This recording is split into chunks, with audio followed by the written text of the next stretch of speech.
Okay, we can go. As I indicated earlier in my story of the evolution of the Carpetbagger Project, I alluded to the fact that our squadron went to England in August of 1943 to fly anti-submarine patrols over the Bay of Biscay between England and France.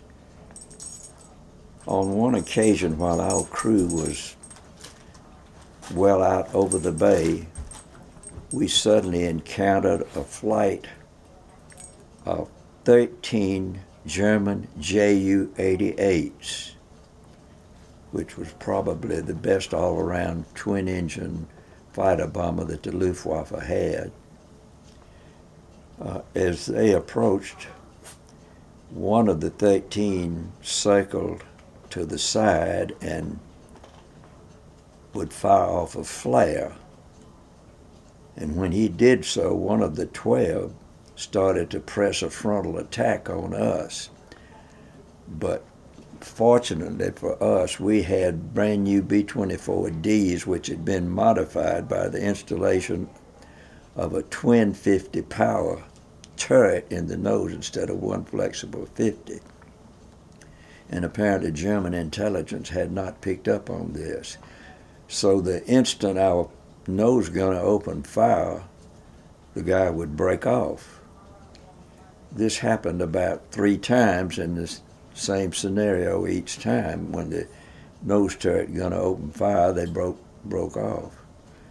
So the 13th guy, who apparently was a flight leader for this group of newly commissioned pilots, took over and he pressed a frontal attack.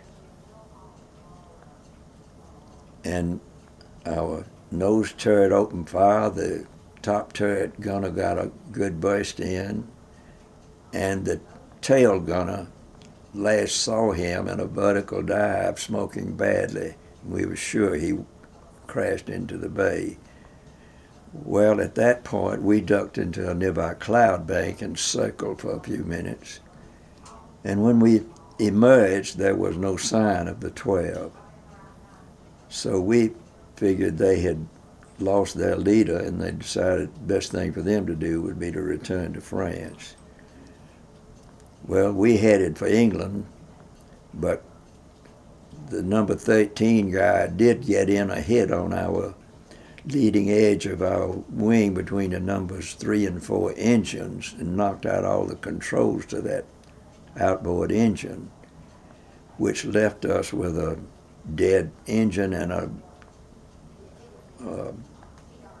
prop that we could not feather, which created a tremendous drag on the airplane.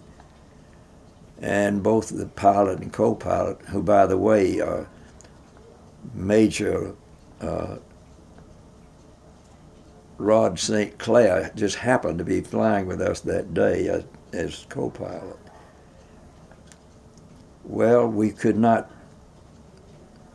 pump any petrol or fuel from that outboard tank, so we weren't at all sure that we would be able to make it to shore, but we staggered in and made a crash landing at Land's End. And we all jumped out and kissed the ground around us.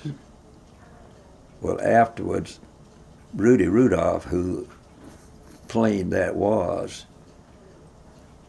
gave me fits about our running his airplane, and I said, Rudy, I could care less about that airplane. I was just so happy to see dry land again. That was all that mattered to me.